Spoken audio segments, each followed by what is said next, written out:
Incoming alert.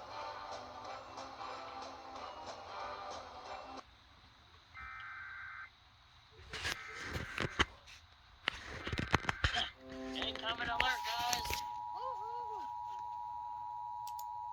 The National Weather Service in Springfield has issued a tornado warning for southeastern Marys County, northern Phelps County, until 7:15 p.m. Central Standard Time. At 6:47 p.m. Central Standard Time, a severe thunderstorm capable of producing a tornado was located 7 miles north of Doolittle, or 8 miles northwest of Rolla, moving northeast at 60 miles per hour. Expected hazards include tornado. This is a radar-indicated threat. The following impacts are expected. Flying debris will be dangerous to those caught without shelter. Mobile homes will be damaged or destroyed.